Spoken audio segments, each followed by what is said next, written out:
बहुत समय पहले की बात है। गंगा किनारे एक गांव बसा था। गांव छोटा था, पर उसमें हर जाति बिरादरी के लोग रहते थे। बीच गांव में बड़े बड़े ब्राह्मणों के मकान थे। पक्के घर, ऊंचे दरवाजे और आंगन में तुलसी चौरा। ये ब्राह्मण वेद पाठ करवाते, पूजा पाठ करवाते, यज्ञ कराते। लोग उन्हें बहुत सम्मान देते थे। गांव में जब भी कोई उत्सव होता, यज्ञ होता, तो ब्राह्मण ही उसका संचालन करते थे। ब्राह्मण अक्सर भंडारे करवाते, सैकड़ों लोग आते थे। पत्तले बिस्ती, घी से तरबतर पूड़ियाँ, मीठी हलवा और तरह तरह के पकवान परोसे जाते थे। गांव के लोग कहते, सच्चा आनंद तो भंडारे में ही है। उसी गांव के किनारे पर चमार जाति के लोग रहते थे।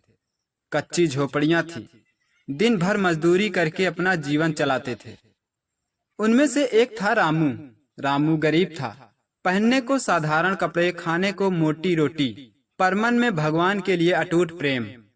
सुबह सुबह जब ब्राह्मण मंदिर में मंत्रों का उच्चारण करते, तो रामू भी अपनी झोपड़ी के आंगन में दिया जलाता। गाय नहीं थी, पर मिट्टी का छोटा सा घड़ा था, जिसमें वह गंगा जल रखकर भगवान को अर्पित करता। उसकी पत्नी सीधी साधी और श्रद्धालु थी।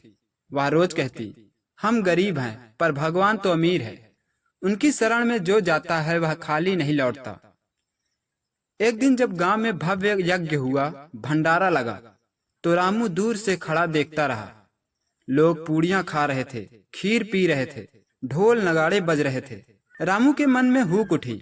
उसने मन में ही कहा, हे प्रभु, एक दिन ऐसा भी हो जब मेरे घर भी भंडारा हो, जब ब्राह्मण मेरे आंगन में बैठकर प्रसाद ग्रहण करें। पत्नी ने सुना तो हंसते हुए बोली, हमारे पास पैसा कहाँ है?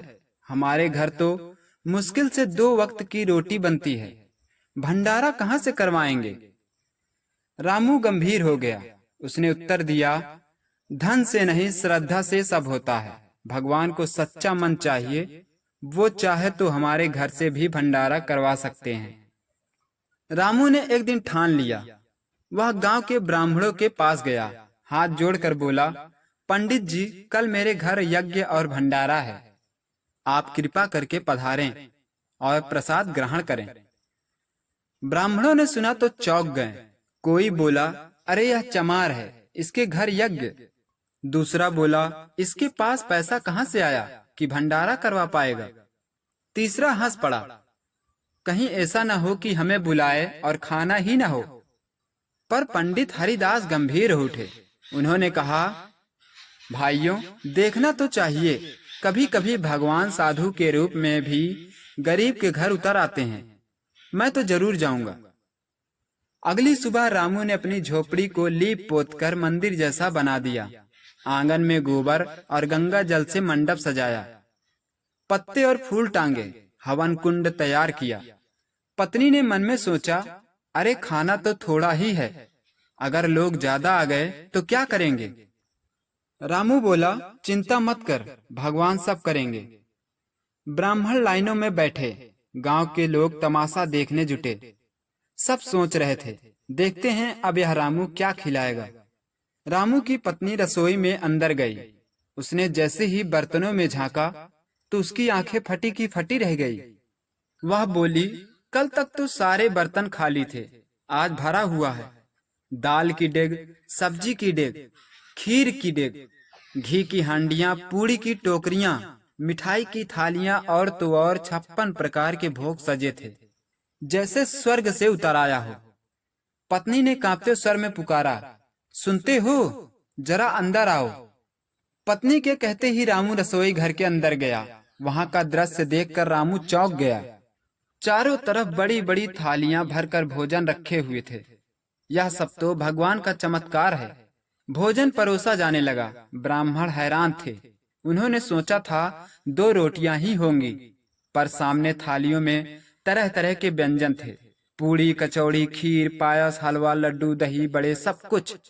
सबने तृप्त होकर खाया। भंडारा चलता रहा, लोग बढ़ते रहे, पर भोजन खत्म ही नहीं हुआ। अंत में पंडित हरिदास खड़े हुए। उन्होंने सबको संबोधित किया, आज हमने अपनी आंखों से देखा, श्रद्धा से बड़ा कोई धन नहीं। रामू गरीब है, पर भगवान का सच्चा भक्त है।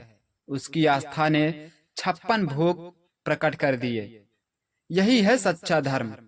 जहां भक्ति है वहां भगवान स्वयं प्रकट होते हैं। गांव के लोग झुक गए, उनकी आंखों में आंसू आ गए।